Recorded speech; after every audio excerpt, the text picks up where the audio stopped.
Hello દોસ્તો, આપણે બધા જિંદગીમાં કઈ કઈ વસ્તુ ઈચ્છીએ છીએ? સફળતા, મનની શાંતિ, જિંદગી જીવવાનો સંતોષ અને ખૂબ બધી ઘણી બધી ખુશીઓ. આ બધી વસ્તુઓ મેળવવા માટે એક મુખ્ય સ્ત્રોત્ર જો હોય ને, જેનાથી આ બધું આપણે હાંસિલ કરી શકીએ, આ બધું આપણને મળી શકીએ, તો એ છે આપણું મન.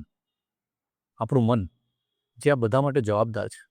એ મન તો બધા પાસે છે, તોય કેમ ઘણા લોકો આ બધું મેળવી શકે છે અને ઘણા લોકો જિંદગીભર સ્ટ્રગલ કરતા રહે છે.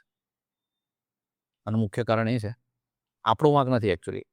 મુખ્ય કારણ આનું એ છે કે આપણને આના વિશે શીખવાડવામાં જ નથી આવ્યું કે મન કામ કેવી રીતે કરે છે, મન પર નિયંત્રણ કેવી રીતે રાખવું અને મનનો સાચો ઉપયોગ કેવી રીતે કરવો.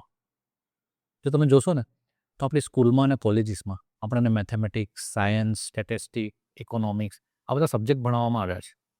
એટલે એના વિશે ભલે આપણે એક્સપર્ટ ના હોઈએ, પણ આપણને બેઝિક નોલેજ તો છે કે કઈ વસ્તુ કેવી રીતે કામ કરે છે.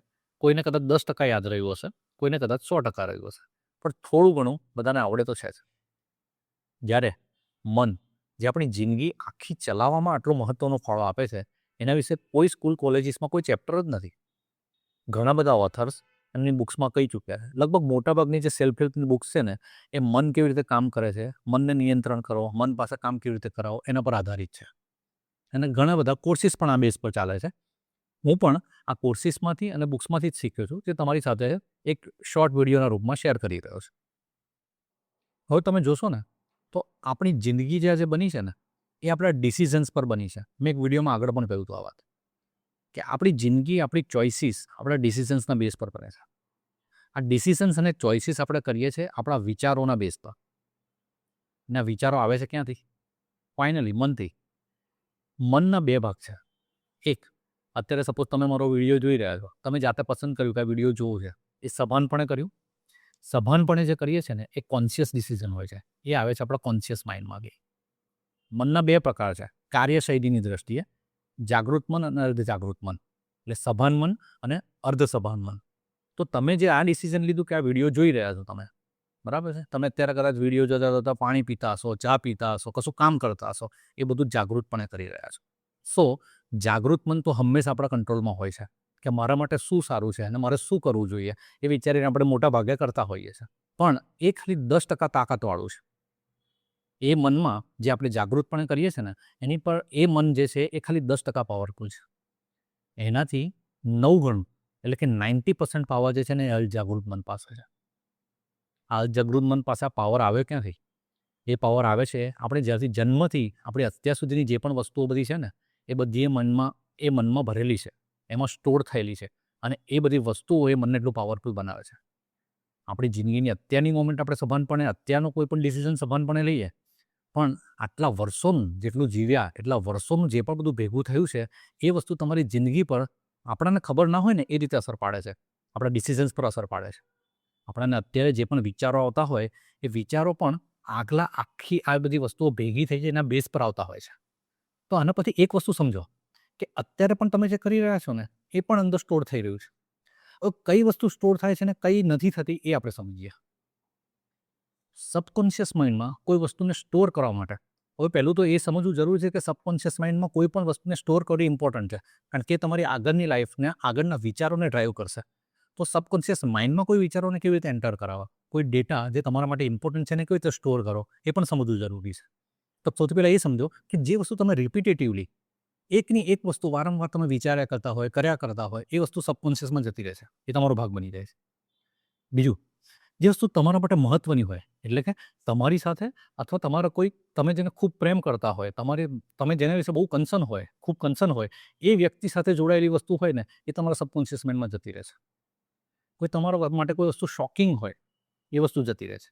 કોઈ વસ્તુ ડિફરન્ટ હોય, એ માઇન્ડમાં જતી રહે છે, સબકોન્શિયસ માઇન્ડમાં. ફોર એક્ઝામ્પલ, હું મારી ઓફિસની ગેલેરીમાં, અત્યારે હું મારી ઓફિસમાં છું, ઓફિસની ગેલેરીમાં હું ઊભો છું અને રોડ પર ઘણા બધા વ્હીકલોને જતા આવતા હું જોઉં છું. આ રોજનું રૂટીન છે, રાઈટ? કે કેટલા બધા વ્હીકલ આવે ને કેટલા બધા જાય. તો મને યાદ નહીં રહે, તમે 2 દિવસ પછી, 4 દિવસ પછી, અઠવાડિયા પછી પૂછશો તો મને યાદ નહીં રહે કે કયું વ્હીકલ ગયું, કયું વ્હીકલ નહીં ગયું. પણ જો એક સાયકલવાળો છે, જે આખીની સાયકલ બહુ સરસ રીતે, અલગ અલગ રીતે ડિફરન્ટ વસ્તુઓથી સજાવેલી છે, એ સાયકલના વ્હીલમાં એણે ફુગ્ગાઓ બાંધેલા છે કલરફુલ, જે ફુગ્ગાઓ જ્યારે સાયકલ ચાલે ત્યારે અવાજ કરતા કરતા જાય છે.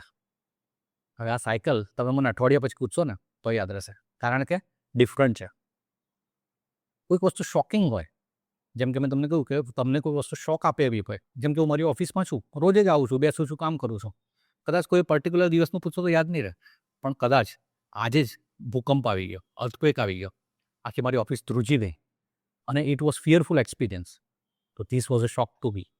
આ મને હંમેશા યાદ રહેશે. તમારાથી 1 વર્ષ પછી પૂછશો ને તો યાદ રહેશે મને કે ઓફિસમાં એક દિવસ અર્થક્વેક આવ્યો હતો અને આખી મારી ઓફિસ ધ્રુજેલી અને જોડે હું પણ ધ્રુજી ગયો હતો. રાઈટ? સો શોકિંગ વસ્તુઓ સબકોન્શિયસમાં જતી રહેશે, વર્ષો સુધી યાદ રહેશે. તો દોસ્તો આના પછી સમજવાનું એ છે આપણે કે જો આપણા વિચારો આપણા ડિસિઝનને અફેક્ટ કરતા હોય, આપણા ડિસિઝન આપણા એક્શનને અફેક્ટ કરતા હોય, જેનાથી આપણી જિંદગીમાં ફરક પડતો હોય, આપણે કશું સારું કે ખરાબ કરી શકતા હોય, આગળ વધી શકતા હોય, તો મૂળ ક્યાં આવ્યું? વિચારો પર. વિચારો ક્યાંથી આવે છે? સબકોન્શિયસમાં જે વસ્તુઓ સ્ટોર છે એના બેઝ પર વિચારો આવે છે. તો ઇમ્પોર્ટન્ટ એ છે કે આપણા સબકોન્શિયસમાં કઈ વસ્તુને સ્ટોર કરીએ અને કેવી રીતે કરીએ. તમે રસ્તો કેવી રીતે કરીએ એનો રસ્તો તમે તમને બતાવી દીધો કે કોઈ પણ વસ્તુને રિપીટ કરવી, કોઈ વસ્તુનું મહત્ત્વ આપણા માટે શું છે એ નક્કી કરવું અને પછી એ વસ્તુને કરવી. કોઈ વસ્તુ આપણને શોક આપશે તો એ અંદર સ્ટોર થઈ જશે, અને કોઈ વસ્તુ ડિફરન્ટ હોય અને ડિફરન્ટલી કરીએ આપણે તો આપણાને યાદ રહેશે. અને કઈ વસ્તુને સ્ટોર કરવી? તો જે વસ્તુ આપણને એમ્પાવર કરતી હોય, એનો મતલબ આપણી શક્તિ વધારતી હોય, જે વસ્તુ આપણને પોઝિટિવ થિંકિંગ માટે પ્રેરિત કરતી હોય, જે વસ્તુ આવનારા ભવિષ્યમાં આપણાને જે વિચારો આવવાના છે સબકોન્શિયસ ડેટાના બેઝ પર, એમાં આપણને મદદ કરે એ રીતની હોય, એવી વસ્તુઓ જ હંમેશા સ્ટોર કરવી. એટલે જે તમારું ગોલ હોય એને રિલેટેડ ના હોય ને એવી કોઈ પણ વસ્તુ પર ધ્યાન જ નહીં આપો, કારણ કે વસ્તુ પર ફોકસ કરવાથી એ વસ્તુનું મહત્ત્વ વધે છે અને એ સ્ટોર થઈ જાય છે. એટલે આપણે કોન્સ્ટન્ટલી જો આપણને કઈ દિશામાં આગળ વધવું છે, આપણે કેવા બનવું છે, આપણે શું કરવું છે એના વિશે વિચાર કરતા રહીએ ને તો એ વસ્તુ આપણો ભાગ બનશે ને. અને આગળ જતાં આપણને વિચારો પણ એના બેઝ પર જ આવશે અને એવા જ આવશે.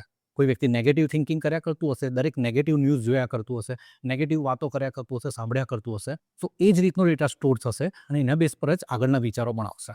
એટલે આપણે કેવા મિત્રો સાથે ફરીએ છીએ, કેવા લોકોની સાથે ઉઠીએ બેસીએ છીએ, કેવા વાતાવરણમાં રહીએ છીએ, શું અનુભવ કરીએ છીએ, એ દરેક વસ્તુ એટલા માટે જ ઇમ્પોર્ટન્ટ છે, કારણ કે એના બેઝ પર જ આપણો આજનો ડેટા જે આપણે સ્ટોર કરી રહ્યા છે એ બને છે ને જે આપણું ભવિષ્ય બનાવશે.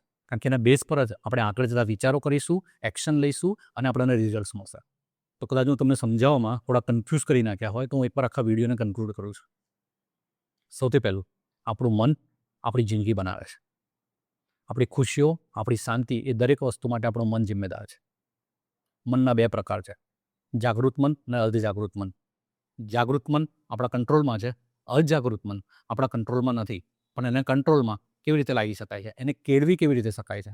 તો કે એમાં પ્રોપર ડેટા ફીલ કરીને. એ ડેટા કઈ રીતે ફીલ કરી શકાય છે? તો કે સાચું જોઈને, સાંભળીને, વિચારીને, એવા વાતાવરણમાં રહીને, એવા સરાઉન્ડિંગ બનાવીને આપણે સાચી ઇન્ફોર્મેશન મન સુધી પહોંચાડી શકીએ. ને એ ઇન્ફોર્મેશન આગળ જતાં આપણને નવું વિચારવા માટે હેલ્પ કરશે, આપણી માન્યતાઓ બનશે, એના બેઝ પર આપણે એક્શન લઈશું અને સાચા રિઝલ્ટ્સ મળશે. આઈ હોપ મારે તમારા સુધી જે પહોંચાડવું છે પહોંચાડી શક્યો છું. ના સમજાવી શક્યો હોય તો માફ કરજો, ફરીવાર પ્રયત્ન કરીશ. And thank you for watching this video.